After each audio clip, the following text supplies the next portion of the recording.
Muy buenos días, este es otro viernes para compartir con ustedes en Saludando en el Cafecito. Siempre informaciones de salud, señores, y llegó diciembre, 1 de diciembre, Allen, y parece que empezamos el año ayer. Literal. Así que qué mejor que empezar el 1 de diciembre con información, sobre todo sobre el día que se celebra hoy. Diga usted cuál es. Es el Día Internacional del VIH. Estamos en un Día Internacional de la Lucha contra el SIDA y antes damos la bienvenida oficial a nuestros invitados del día de hoy. Plato fuerte, señores. Sí. Lo conocen como el infectotic normalmente en las redes sociales. La doctora Yori Roque y el doctor David de Luna, infectólogo SAMU. Así que lujo poder tenerlos aquí y brindar en esta mañana con el aroma y el sabor del café Santo Domingo. Bienvenidos, doctores. Bienvenidos. Muchas gracias. Gracias por la invitación. Sí. Y gracias a Dios, decía yo antes de, estamos vestidos de rojo, sí. Estamos dando el inicio también a la Navidad, pero coincide en color rojo con la lucha mundial, ¿verdad?, contra el cáncer. ¿Por qué este día? ¿Y por qué? Tampoco es VIH. Tampoco es VIH. Yo creo que voy a comenzar porque es del SIDA. Entonces, uno de los objetivos, obviamente ustedes saben que todos estos días que se celebran con relación a la salud siempre es buscando concientizar o concienciar, como se diga, a la población en general y también personal de salud sobre esos temas. En el caso del SIDA, pues esto es lo que se busca, conmemorar y apoyar a las diferentes comunidades que han padecido, que padecen esta entidad, pero vamos a comenzar por el hecho de que VIH y SIDA no es lo mismo. Por favor, aclare. Exacto. Una cosa es la infección por el virus que produce la entidad y otra cosa es la entidad. Entonces me explico muy sencillo. VIH es el virus que llega a producir SIDA en determinadas circunstancias. SIDA es el síndrome de inmunodeficiencia adquirida que ocurre con una infección avanzada por el virus VIH. O sea que eso es sinónimo a que no todo el que se infecta por VIH llega a SIDA, ni tampoco, o sea, sí puede suceder, obviamente para tener SIDA hay que tener infección por VIH, eso sí, pero no todo el que se infecta por VIH, y de hecho en la actualidad es la minoría quizás de los pacientes, llega a lo que es el SIDA. Y bueno, aclarar que, por ejemplo, el mito de que hay gente que son portadores de SIDA, por ejemplo, que eso algo como que está dentro de la tradición o el pensamiento popular, no es una entidad que exista tampoco. Es decir, usted puede, como dice la doctora, adquirir la infección de alguna manera y tardar obviamente un tiempo sin tener ningún tipo de manifestación. Entonces, pero usted tiene una infección por el virus del VIH, aunque eso todavía no se traduzca en el síndrome de inmunodeficiencia adquirida. Es decir, que cuando usted tiene y eso es importante porque cuando usted tiene la condición de infección, usted tiene la necesidad de ser manejado, de ser tratado, de ser abordado, y hay una serie de estrategias que se cumplen en ese tipo de individuos para poder evitar pasar a la siguiente fase, que sería el SIDA. Y justo ahí iba mi pregunta. O sea, no se desarrolla, tenemos el virus, pero hay que tratarlo. O sea, una persona también a la hora del diagnóstico, ¿cuál es el primer síntoma? ¿Tengo qué? Mira, la realidad es que actualmente, voy a decir mucho como que actualmente, yo creo que esa va a ser mi muletilla el día de hoy, porque es diferente a lo que pasaba antes y la gente necesita saberlo eso, porque hay muchos tabúes todavía porque estamos con lo que pasaba en los 80, en los 90 y hace tiempo que pasamos ya todas esas fases, pero ahora mucha gente se diagnostica, no es porque tiene síntomas, es porque se realiza una prueba por X o Y condición o X o Y razón, por ejemplo va a una cirugía, va a hacer un procedimiento odontológico, va a donar sangre. Exactamente, va a donar sangre y no tiene ningún síntoma, porque es lo que ocurre, como decía el doctor. De hecho, en la historia natural de la infección, que es lo que se denomina, por ejemplo, un paciente que se infecta, que no tiene tratamiento, no se pone en tratamiento, puede llegar 10 a 11 años sin padecer ningún síntoma. Y después de una década, entonces comenzar, en ese caso sí se denomina como paciente que vive con la infección, pero no tiene la enfermedad, no tiene ninguna manifestación. Ya sí, algunos pacientes, porque todo depende del sistema inmune. Y ustedes saben, por el COVID mucha gente aprendió eso y todo el mundo sabe que se comporta diferente. Los hombres y las mujeres, por ejemplo, con la gripe, los hombres son ñoñísimos, las mujeres somos más fuertes. Y pues... El doctor se quedó callado, así que sí. Pero lo que decía es que muchas veces, muchos pacientes sí debutan, por ejemplo, con un síndrome pseudogripal, algo que parece una gripe, y por eso también mucha gente no se diagnostica temprano, porque nadie con una gripe va a irse a hacer una prueba de VIH. Claro. Entonces es como un síndrome pseudogripal, como malestar general, puedes tener faringitis, puedes tener rinorrea, puedes tener incluso fiebres o febrículas, y quitarse solito, ser autolimitado, y pasar a una fase ya como una meseta, donde si tú no te haces la prueba por alguna otra cosa, no hay diagnóstico temprano. Eso es lo que se llama como el síndrome retroviral agudo, que es cuando ocurre la infección. Hay gente que lo hace, hay gente que no lo hace. Entonces, por eso es el llamado de que todas las personas, o todo el mundo alguna vez en su vida debe hacerse alguna prueba, obviamente, pero todas las personas con factores de riesgo, o sea, si usted sabe que tiene un chance, debe hacerse constantemente, no solamente esa prueba, otras también, pero esa está dentro de las más como importantes, porque tratar así temprano, sin síntomas, evita lo que es el SIDA. Sí, se establece que por lo menos una gente de bajo riesgo se la haga una vez en la vida, la prueba. Y si ya, o por lo menos, y si ya usted es de riesgo, una vez al año o 2 veces al año, hacerse las pruebas. Porque se entiende que por lo menos el 25% de las personas que tienen VIH no lo saben. Por lo menos eso es en países ya desarrollados.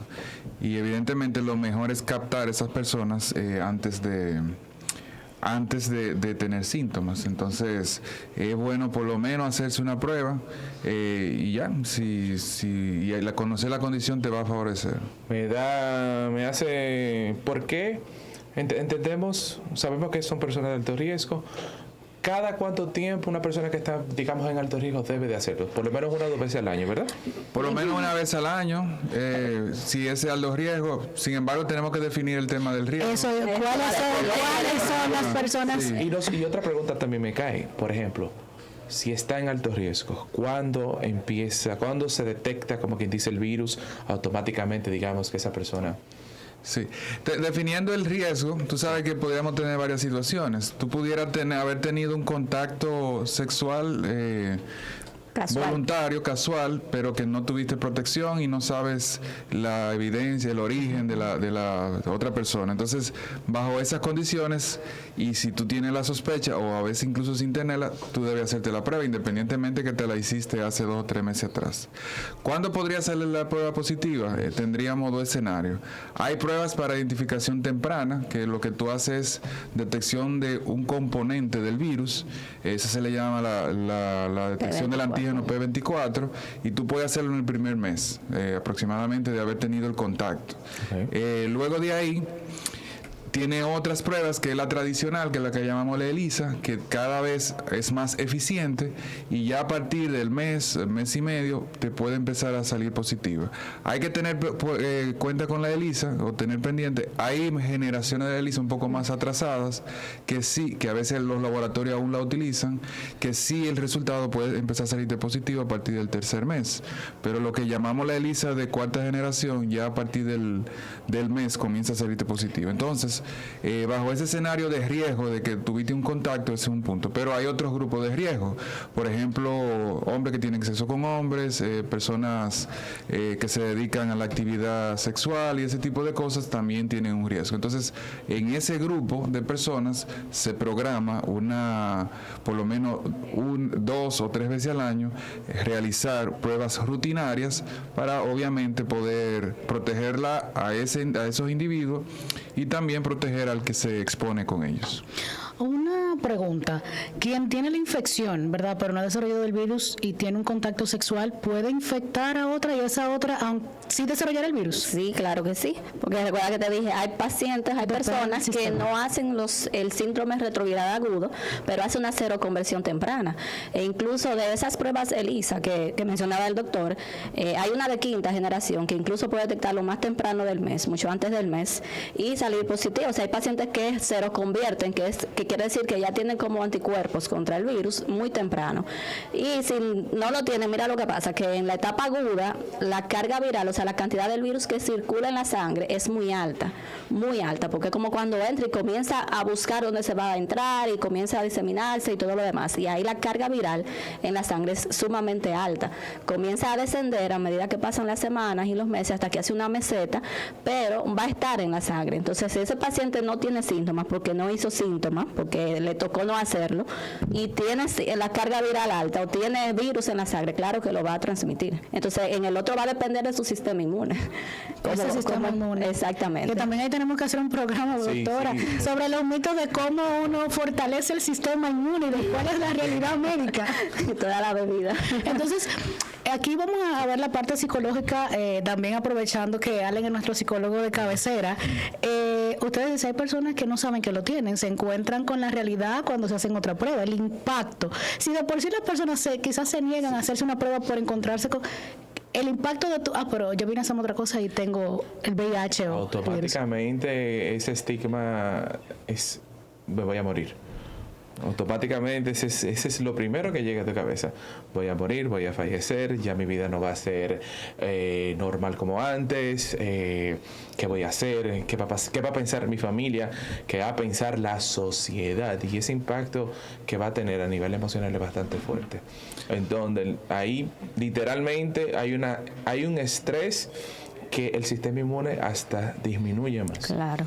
Sí. Entonces, esos son procesos emocionales que literalmente hay que saber tratar a la hora de dar un diagnóstico de ese tipo de enfermedad. ¿Cómo lo hacen ustedes? ¿Sabe que con la experiencia uno se da cuenta que ocurren esas fases que ustedes tienen de la psicología cuando recibe las informaciones? Tú tienes primero la rabia, la no lo hacer, todo ese proceso, y al final son como 5 pasos, ¿tú sabes? Sí. Y al final aceptaste. Entonces, trato de decirle a los pacientes, todos esos pasos van a ocurrir. Trata de que llegue rápido. Mientras más rápido llega, más fácil nos acoplamos y empezamos el manejo. Claro. Aquí en nuestro territorio, en el país, hay vamos a llamarle una ventaja, especialmente en los programas, donde un psicólogo favorece, ayuda con el tema de las informaciones.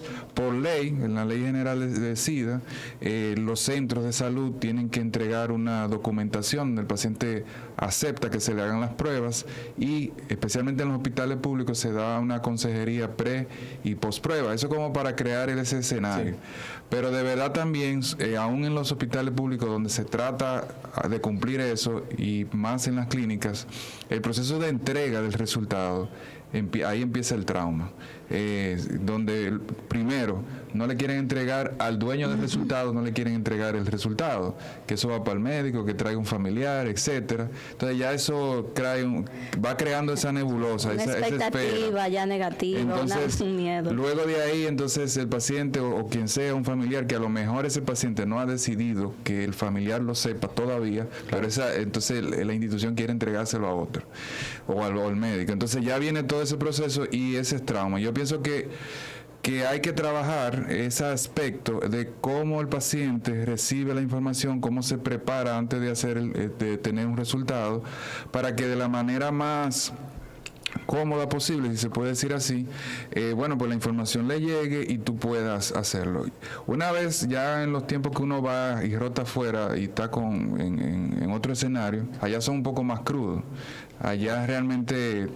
Recuerdo una vez que un médico le dijo directamente, mira, te salió tu resultado positivo, esta es tu condición, pero quizás ese método hace que la persona, a lo mejor se apodere más rápido y es dueño de su información. Entonces yo creo que en esos escenarios, esas son cosas un poco delicadas que nosotros tenemos que ayudar.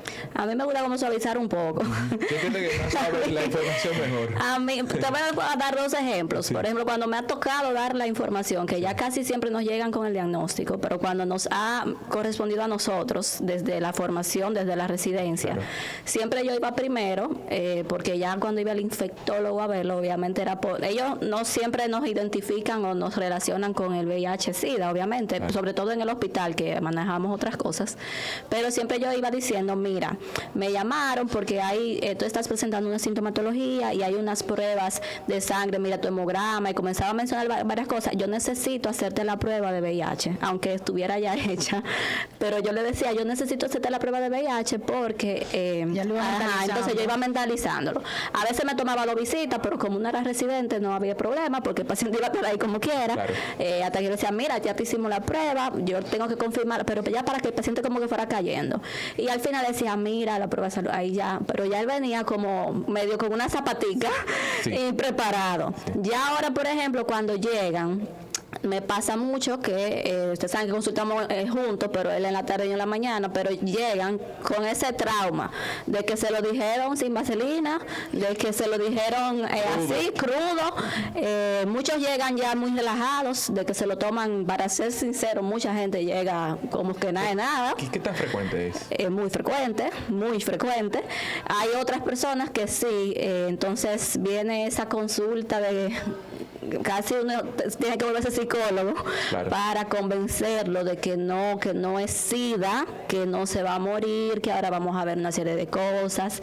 Siempre yo les recomiendo, mira, yo te recomiendo que cuando yo lo veo así como muy, busca a alguien de tu familia que te pueda apoyar, yo te puedo apoyar, pero yo no voy a estar contigo en tu casa, yo le digo, busca a alguien que podamos hablar todos. La mayoría deciden no decirle a nadie, para que ustedes sepan, y siguen viniendo solos, eso uno lo respeta, incluso ni siquiera a los colegas uno pudiera informarle, a menos que haya algo de amenazante, sin el consentimiento del paciente. Y generalmente ya uno logra ahí como que suavizar, pero sí que el trauma, cuando le dan la noticia, por el hecho de que piensan que es SIDA y que se va a morir. Sí. Eso si el SIDA indica muerte, los doctores nos van a aclarar después de esta pausa, así que ustedes no se muevan.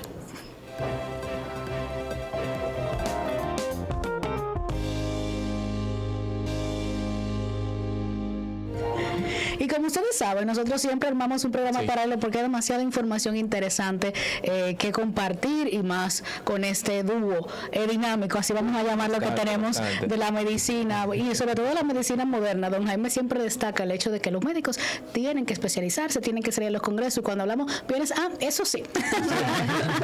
Entonces, antes de irnos a la pausa, hablábamos del tema de los factores, ¿verdad?, de riesgo. Y dejamos una pregunta en el aire. ¿Las personas aún hoy siguen entendiendo que quizás el SIDA como tal pues representa muerte, o el VIH representa muerte? A ver. No, realmente no representa muerte. Quizá un poco duro decirlo, pero hay condiciones de salud que son mucho peores que tener VIH.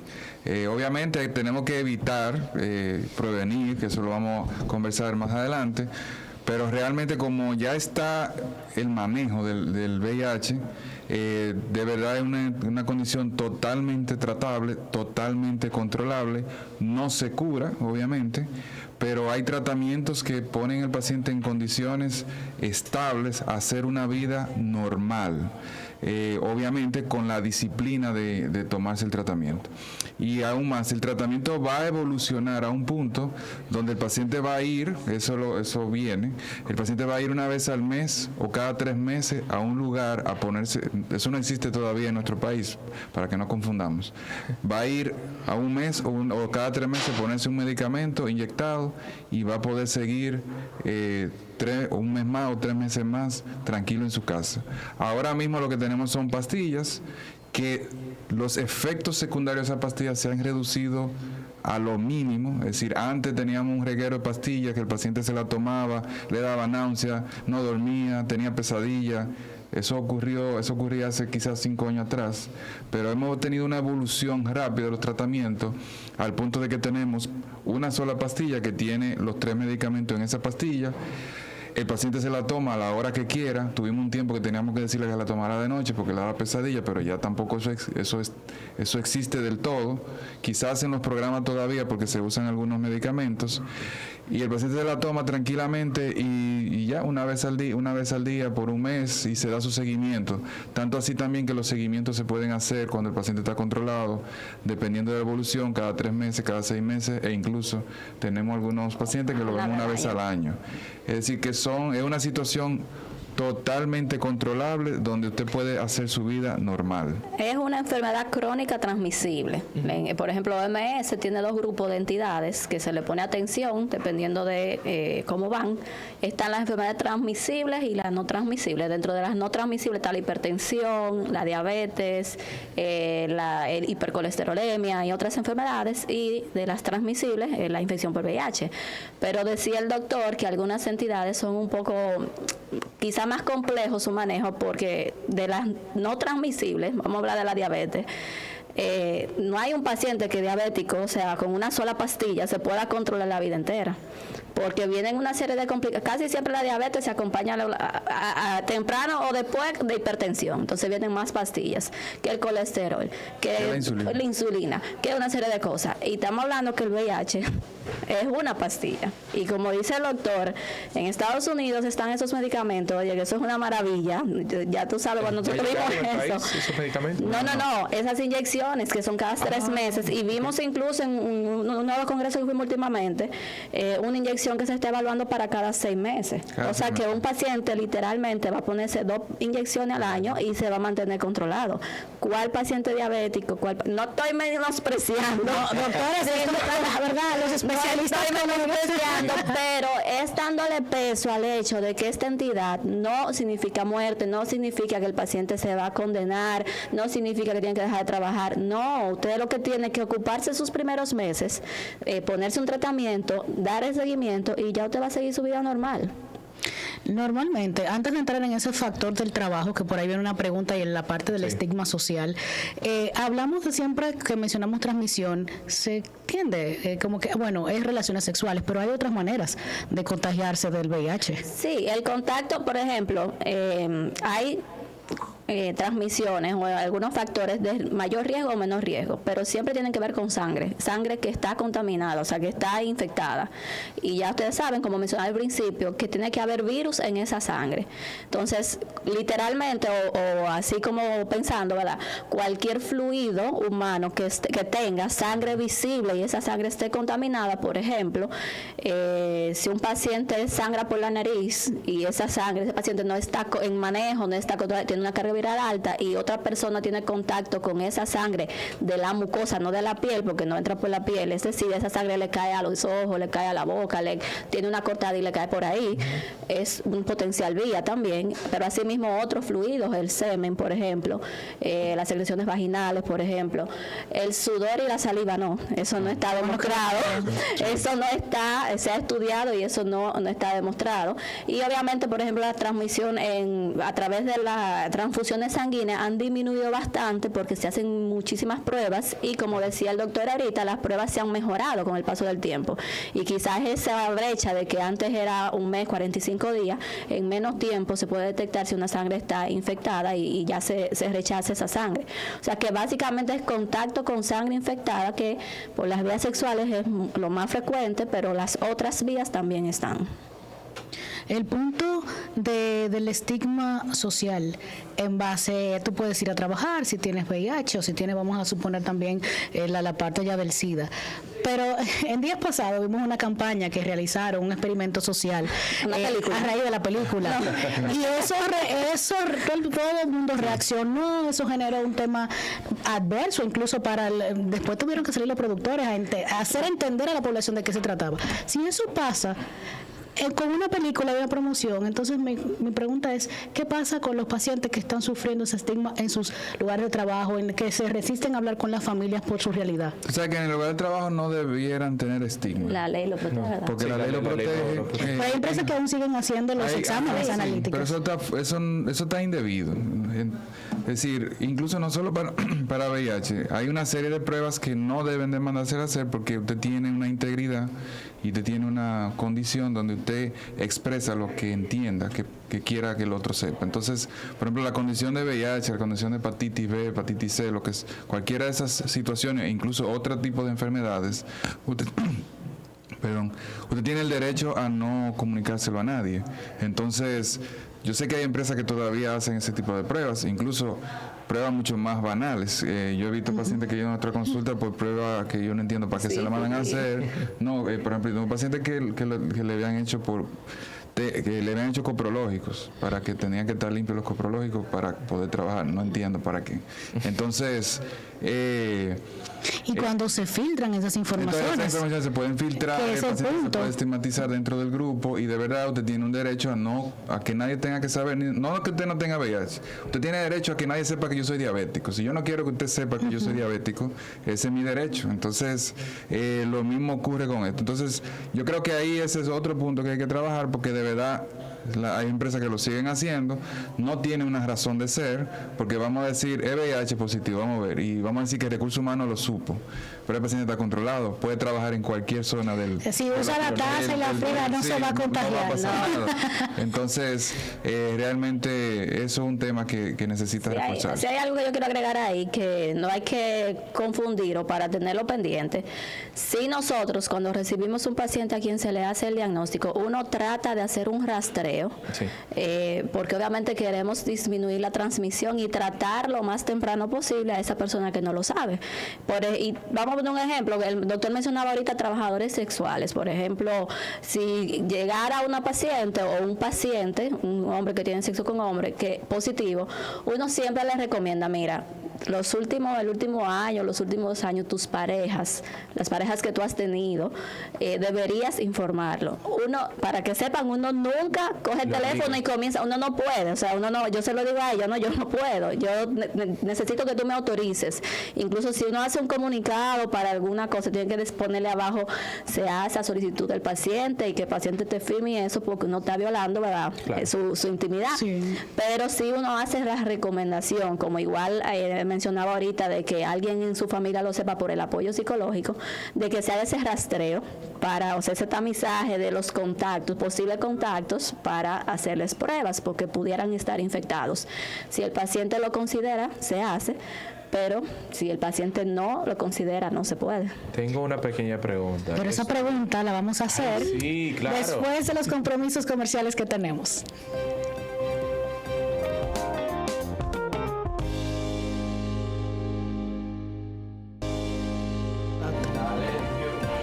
Aquí estamos conversando sobre el Día Mundial de la Lucha contra el VIH. Ya aclararon la diferencia entre VIH y SIDA, y con un lema que lideren las comunidades. O sea, la importancia de que este sea un tema que lo manejemos todos, no solamente el paciente y el médico. Es así, y que no solamente que lo conozcamos todos, sino que las personas que viven o han sido afectadas por este virus sean los que estén en primera línea, sean los que alcen la voz, luchen o sea, se empoderen, y básicamente para romper los tabú, porque mucha gente que lo tiene o ha sido afectado no dice, yo tengo, déjame que yo voy, yo participo. Tú nunca vas a poder hacer una caminata con los pacientes porque nadie va a ir. Exactamente, pero eso es lo que se busca con esto de liderar en las comunidades, que estas comunidades que están afectadas sean los de la primera línea y sean los que participen en estas actividades para la lucha contra, en algún momento, eliminar el SIDA. Claro. Es importante el hecho de que ya el paciente entiende qué es un infectólogo, cuándo tengo que ir a un infectólogo, ¿verdad? Que quizás en años atrás no se entendía. No, antes no se entendía mucho. Ni siquiera en los mismos médicos, compañeros, entendían mucho el rol del infectólogo. Pero gracias a Dios es un trabajo que hemos venido haciendo en los últimos 12, 13 años. Pero que ha tenido... Ustedes empezaron jóvenes. 13 años. 13 años. Pero ha tenido sus frutos. Es decir, cuando llegué aquí a Santiago, solamente allá había alguien, llego yo, y creo que hicimos un trabajo ahí para poder hacer esa definición de qué es el infectólogo, tanto así que me atrevo a decir que donde nosotros laboramos, que es en el Hospital Metropolitano de Santiago, es el centro donde mejor definido está el rol del infectólogo, tanto dentro del hospital, dentro de su gestión interna, como en la parte de las consultas. Nosotros tenemos eso bien organizado. Y nada, y es importante que tú lo preguntes, porque no solo el infectólogo de VIH, Sí. quizás especialmente a nivel privado, quizás son los menos, ¿verdad? Del volumen total que vemos de pacientes, no son el gran porcentaje. Y así que no hay por qué pensar que si usted va al infectólogo ya usted ha declarado todo y a lo mejor te fue por otra cosa. Le vamos a poner un día a los doctores porque son muchos los temas que empiezan desde ahí, a raíz de... Me da la pregunta rapidita en esta parte final. La población que ustedes mayormente ven con VIH, y en esto, ustedes que andan viajando el mundo, actualizándose, leí algo que hablaba de que para el 2030 es posible erradicar el tema del VIH. ¿Eso será Esa es la cierto? Estrategia 90-90-90. Que era para el 2000. Que la han ido llevando. Yo creo que no se va a poder lograr tampoco para el 2030. La intención ahí es que se reduzca la transmisión en más de un 90%, que más del 90% de la población tenga una carga viral indetectable, y hay otro 90%. Que el 90% de quien esté infectado lo sepa. Y el que el 90% que esté infectado lo sepa. Entiendo que falta mucho camino por andar, porque hay muchos países que por temas económicos y sociales, tener acceso a los tratamientos no es tan fácil. ¿Como nosotros? Sin embargo, nosotros tenemos buen acceso a los tratamientos. El Estado pudiera perder punto en muchas cosas, pero en temas de manejo del VIH, no, yo entiendo que no. Tiene mucho por mejorar, especialmente en temas de asistencia dentro de los SAI, pero de alguna manera ellos han resuelto el acceso al tratamiento. Así que yo pienso que ahí es un punto que podemos sostenerlo. Sin embargo, falta mucho por andar porque para poder llegar a ese nivel. Sin embargo, iba a decir que eso se me iba a pasar. Desde hace 2 o 3 años atrás, es la primera vez en que la transmisión de VIH comenzó a reducirse y el volumen de pacientes VIH es menor, ahí se ha ido reduciendo por el tema de transmisión, porque al tener tanta gente en tratamiento, la transmisión es mucho menor.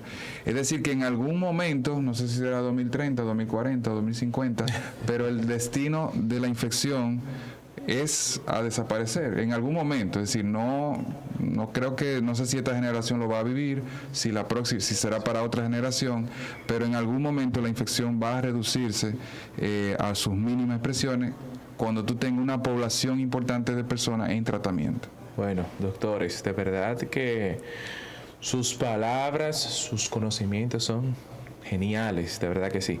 Pero la pregunta del millón, de verdad que es muy importante para nosotros. ¿Dónde lo podemos encontrar?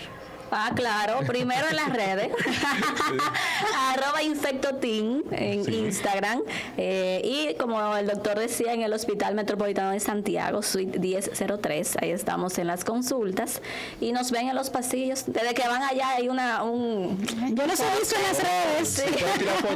Un póster ahí, claro que sí, pero nos ven en los pasillos, pero ahí estamos a las órdenes de todos. Excelente. Doctora, despedimos con un mensaje. ¿Qué tiene que saber el paciente con VIH? Que no se va a morir, que se trata y que estamos los infectólogos para darles apoyo, darles seguimiento. Hasta caemos bien porque hablamos mucho y nos reímos. Trabajamos muchísimo y hablamos muchísimo en esa consulta. Así que vayan a la consulta temprano, que esto es una condición tratable y manejable. De esta manera agradecemos a las doctoras del Infectoteam por acompañarnos. Allen, otro viernes de saludando a ustedes en sus hogares. Feliz resto del viernes y del fin de semana.